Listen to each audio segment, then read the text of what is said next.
ingin mempresentasikan fakta-fakta unik seputar Maluku yang udah kita browsing nih. Sebelumnya, kita kenalan dulu yuk. Aku Jihan Khairunisa. Dan saya Kendaraan Kinartama. Aku mau memperkenalkan dua leader kita yang cantik dulu nih, yaitu halo teman-teman. Saya Sylvia Alfatiani. Aku Hora Nabila Majid. Gak pakai lama-lama, kita lanjut aja yuk. Kamu tahu gak sih sejarah Maluku? Aduh, aku juga gak tahu nih Sil. Coba kita nanya Jihan ya. Yuk. Jihan, sini deh. Jihan, kita mau nanya nih. Nanya apa tuh? Kita penasaran sama sejarah Maluku. Boleh tolong kamu jelasin nggak? Boleh. Buat menjawab pertanyaan Haura dan Silvi, aku mau ngejelasin nih sejarah Maluku. Sebagai suatu wilayah kesatuan dimulai dari pembentukan 3 kegubernuran oleh perusahaan Hindia Timur Selatan, yaitu Ambon, Kepulauan Banda, dan Ternate yang disatukan menjadi satu nama, yaitu Maluku. Teman-teman tahu nggak sih kalau Maluku itu dulu pernah dikuasai oleh bangsa lain selama 2300 tahun lamanya loh. Wah, tahu banget ya teman-teman. Negara-negara seperti Arab, Portugis, Spanyol, dan Belanda yang mendominasikan secara berturut-turut wilayah ini. Bahkan hingga menyebabkan beberapa negara terlibat konflik untuk memonopoli wilayah ini loh. Sampai akhirnya Maluku resmi menjadi salah satu provinsi di Indonesia dengan menetapkan Ambon sebagai ibu kotanya pada tahun 1958. Setelah banyak banget konflik yang terjadi. Teman, tadi Jihan udah jelasin tentang Maluku, tentang sejarah Maluku kan. Nah, sekarang kita bakal bahas tentang gimana cara Maluku melakukan perlawanan terhadap negara-negara tersebut. Perlawanan Maluku terhadap bangsa Portugis dipimpin oleh Sultan Ba'abullah pada 1571. Pasukan rakyat Maluku pada akhirnya berhasil mengusir Portugis dari tanah Maluku untuk selamanya. Pada 1571, pasukan rakyat Maluku pada akhirnya berhasil mengusir dari Ambon. Dilanjut selama 4 tahun, pada akhirnya Portugis meninggalkan tanah Maluku untuk selamanya. Nah, buat teman-teman yang nanya, kenapa sih Maluku bisa sampai mengusir Portugis dari Maluku? Padahal kan Portugis itu mitra dagangnya Maluku. Seperti yang Jihan bilang tadi, jadi masalah ini tuh disebabkan oleh Portugis yang memonopoli perdagangan rempah-rempah Maluku. Kamu tahu nggak sih pahlawan daerah dari Maluku siapa aja? Kayaknya aku nggak tahu deh. Coba tanya Jihan yuk. Ya, Jihan, sini deh. Jihan, kita mau nanya nih. Tanya apa tuh? Kamu tahu nggak sih pahlawan siapa aja yang ada di Maluku? Tahu? Tolong jelasin dong. Boleh. Makasih. Untuk menjawab pertanyaan Silvi dan Haura tadi, aku bakal jelasin nih pahlawan apa aja yang ada di Maluku. Nah, teman-teman tahu kan kalau hampir setiap daerah punya pahlawan untuk memperjuangkan wilayahnya itu sendiri? Nah, di sini kita bakal mengetahui beberapa pahlawan yang berasal dari Maluku. Di antaranya ada Johannes Satuhari. Pahlawan ini juga kita tempel di sini loh. Ada Karel Satsuitubun, ada Johannes Leimena, ada Thomas Matulesi, Martha Christina Tiahahu, dan Willem Johannes Satumenkeng. Nah, pasti teman-teman pengen tahu dong bentuk pemerintahan di Maluku itu seperti apa. Jadi Provinsi Maluku itu dikepalai oleh gubernur yang didampingi oleh wakilnya. Pada periode ini, Ngurah Ismail diangkat sebagai gubernur sejak 2019 hingga 2024 dan Insinyur Haji Muhammad Al Yasin Ali MMT sebagai wakil gubernur periode 2019 sampai 2024. Teman-teman, jadi Maluku ini tuh merupakan wilayah kepulauan yang terdiri dari pulau besar dan kecil yang tersebar di wilayah paling timur mendekati Provinsi Papua Barat dan di sebelah selatan dekat Provinsi Nusa Tenggara Timur. Luasnya sendiri sebesar 62.949 km persegi. Kamu tahu nggak sih kalau Maluku itu mempunyai beberapa makanan khas yang unik? Beberapa di antaranya itu ada papeda kuah kuning dan juga sinole. Tadi kan papeda kuah kuning itu terbuat dari sagu ya. Sagu itu udah dihormati banget loh sama orang-orang di Maluku. Malah mereka bisa disebut juga jantung dari orang-orang Maluku. Karena itu udah jadi makanan pokok di Maluku loh. Nah, mereka juga punya makanan pengganti loh, yaitu sinole. Sinole juga terbuat dari sagu. Namun sinole ini berbentuk kering. Jadi sagunya itu dicampur dengan parutan kelapa. Jadi nggak ada kuahnya kayak papeda. Jadi dong, Rekomendasi tempat wisata di Maluku dong. oke.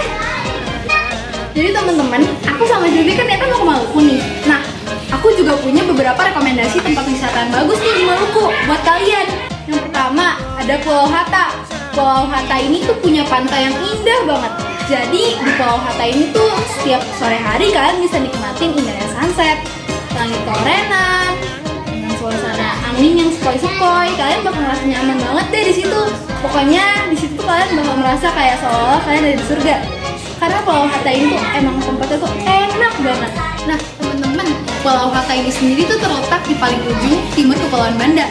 Nah, kan kalian tahu kan kalau Kepulauan Banda tuh punya pesona perairan yang sangat indah. Nah inilah Pulau Hatta.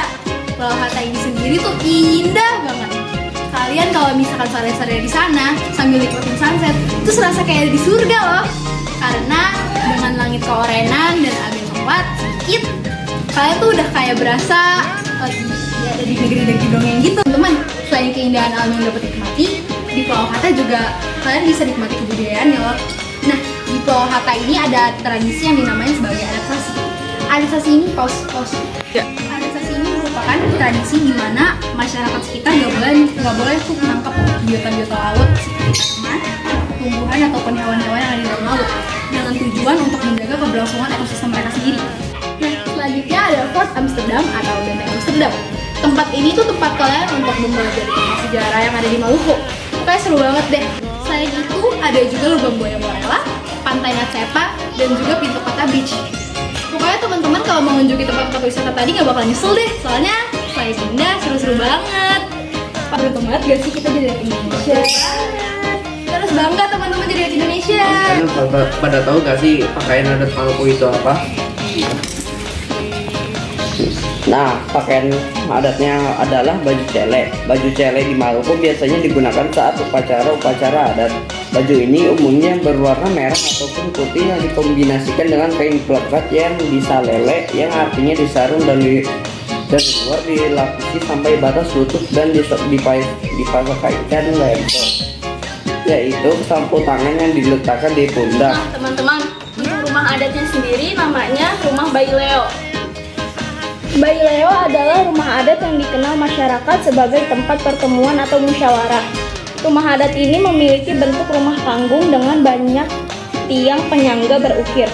Material rumah ini berasal dari alam, yaitu kayu dan bambu dengan atap dari rumbia.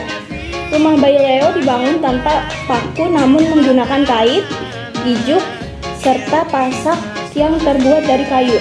Rumah ini memiliki tangga berukuran 1,5 meter yang mengantar pengunjung masuk ke ruang utama tempat berkumpulnya warga. Secara umum, rumah ini terdiri dari ruang utama sebagai tempat bersosial dan ruang tertutup untuk tempat tinggal. Ruang utama Bayi Leo cukup luas dan terbuka tanpa sekat, jendela, atau pintu.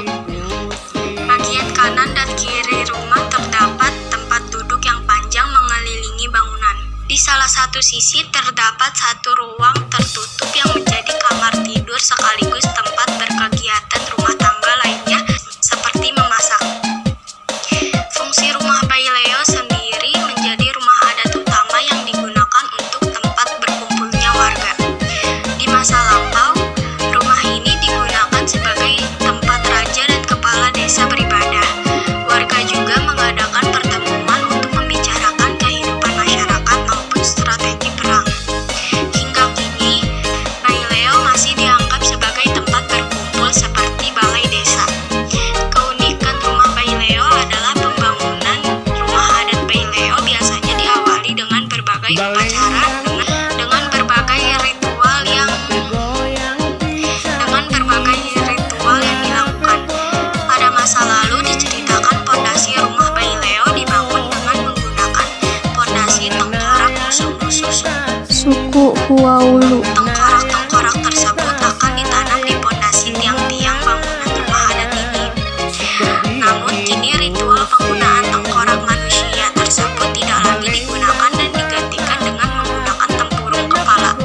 bahasa daerah Maluku sendiri bakal ditampilin sama dua leader kita yang sangat cantik nih. Aura, apa kabar Ale? Beta baik. Ale mau pergi ke mana? Beta mau pergi ke kota. Ini dua leader kita yang sangat cantik bakal nampilin tarian khas Maluku nih, yaitu tari lenso. Awalnya, tari lenso diperkenalkan oleh bangsa Portugis sebagai sambutan. Semula, penari tari lenso adalah penari laki-laki dan perempuan dalam jumlah banyak. Dalam perjalanannya, penari tari lenso adalah perempuan dengan jumlah berkisar 4-10 orang dan bisa ditarikan secara massal. Pada awalnya, tari lenso merupakan tarian rakyat yang menjadi hiburan rakyat. Semakin lama, tari lenso ditampilkan dalam penjemputan tamu-tamu kehormatan maupun acara-acara adat penting lainnya. Di Maluku, tari lenso menjadi tari penyambutan tamu karena memiliki gerakannya yang lembut sebagai bentuk penghormatan dan penerimaan yang tulus. Secara umum, tari lenso memiliki 3 gerakan dasar yang dapat dimodifikasikan sesuai keinginan, yaitu gerakan maju, gerakan jemput, dan gerakan mundur. Gerakan maju. Gerakan ini memiliki makna kebersamaan atau kekompakan dalam bekerja sama. Juga penghormatan kepada tamu atau orang luar yang pertama kali berkunjung. Gerakan jemput bermakna keterbukaan pada masyarakat pendatang.